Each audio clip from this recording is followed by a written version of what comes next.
కాలం తనలో చాలా రహస్యాలు దాచుకుంటుంది. అసలు కాలం అనేదే ఒక పెద్ద రహస్యం. అందుకే మన చుట్టూ కాలం ఆధారంగా సాగే కథలెన్నో కనిపిస్తాయి. అవి పురాణ కథలు కావచ్చు, టైం మెషిన్ కథలు కావచ్చు. వింటే అద్భుతం అనిపిస్తాయి, నమ్మడానికి కష్టం అనిపిస్తాయి. ఫర్ ఎగ్జాంపుల్, మాయాబజార్ సినిమా చూశారు కదా.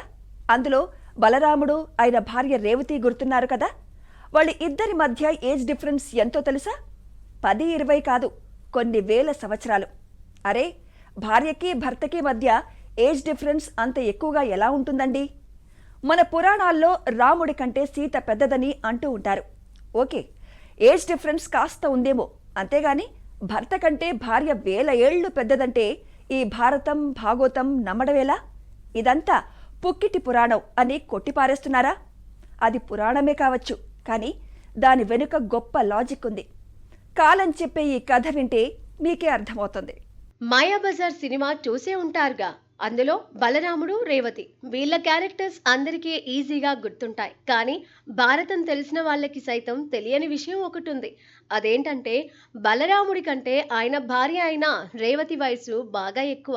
ఎక్కువ అంటే 1-2 కాదు, వేలాది సంవత్సరాలు ఎక్కువ. ఈ విషయం భారతంలో కనిపించదు, కానీ భాగవతంలో స్పష్టంగా ఉంది. అసలు భార్యాభర్తల మధ్య ఇంత ఏజ్ డిఫరెన్స్ ఎలా సాధ్యం? అయినా ఇది కేవలం పురాణ కథే కదా అని కొందరు కొట్టిపారేయొచ్చు. కానీ దీంట్లో అద్భుతమైన లాజిక్ ఉంది. కాలం తాలూకు రహస్యం కూడా ఉంది.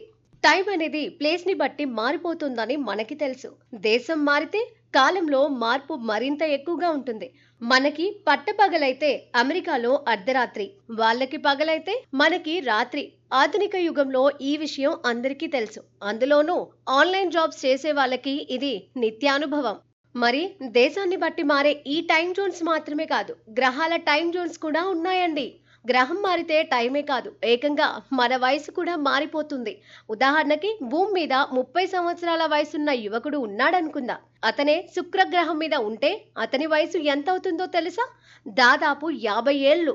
అలాగే 30 ఏళ్ల వ్యక్తి బుధగ్రహం మీదకి వెళితే అతని ఏజ్ 125 ఏళ్లుగా భావించాలి. అంటే ముసలివాడు అయిపోతాడని కాదు, గ్రహాన్ని బట్టి వయసు లెక్క పెట్టే తీరే మారిపోతుంది. ఎందుకంటే గ్రహం మారితే రోజు అనే మాటకే అర్థం మారిపోతుంది. ఒక గ్రహం సూర్యుడి చుట్టూ తిరిగే టైంను బట్టే రోజు అన్నది లెక్క వేయాలి. అందుకే వయసులో ఇంత చేంజ్. మీకు ఇంకా డౌట్ ఉంటే ఇదిగో ఈ వెబ్సైట్ పేరు అమ్ని క్యాలిక్యులేటర్. ఇక్కడ గ్రహాన్ని బట్టి మీ వయసు ఎలా మారుతుందో చెక్ చేసుకోవచ్చు. సరే, దేశం మారినా గ్రహం మారినా టైం జోన్స్ మారిపోతాయి. అసలు లోకం దాటి మరో లోకంలోకి పోతే అప్పుడు ఈ టైం జోన్ చేంజ్ వేల ఏళ్ల వరకు వెళ్ళిపోతుందంటోంది భాగవతం. ఇప్పుడు రేవతి కథకి వద్దాం.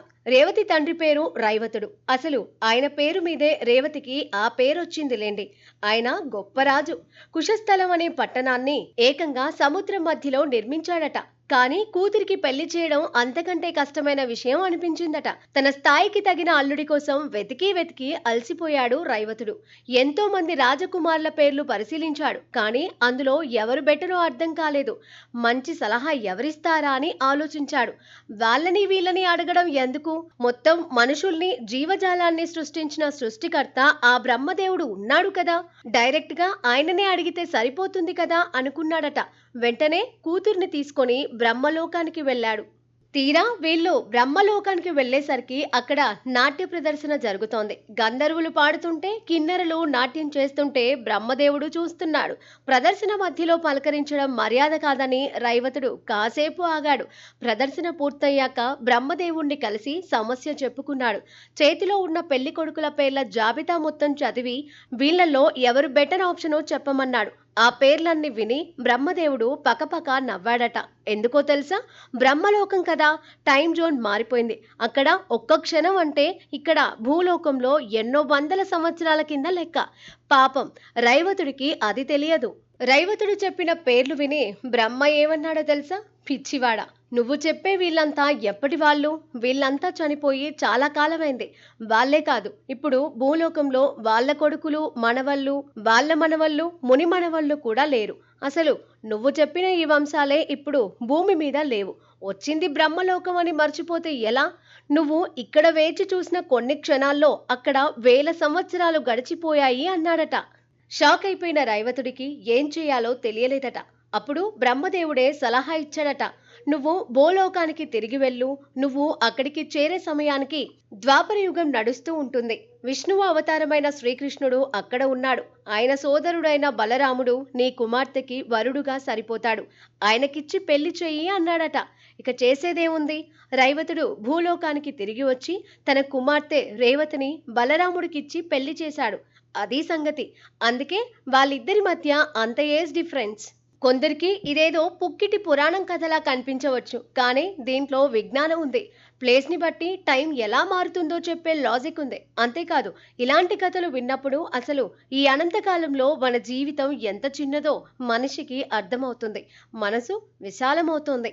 ఓ పక్క విజ్ఞానం ఇస్తూనే మరో పక్క ఉన్నతమైన భావాలు కలిగిస్తుంది మన సంప్రదాయం. మరి కాలానికి ఉన్న శక్తిని చెప్పే ఇలాంటి కథల్ని ఉగాది పండుగ రోజున తలుచుకోవడం ఎంతో మంచిదండోయ్.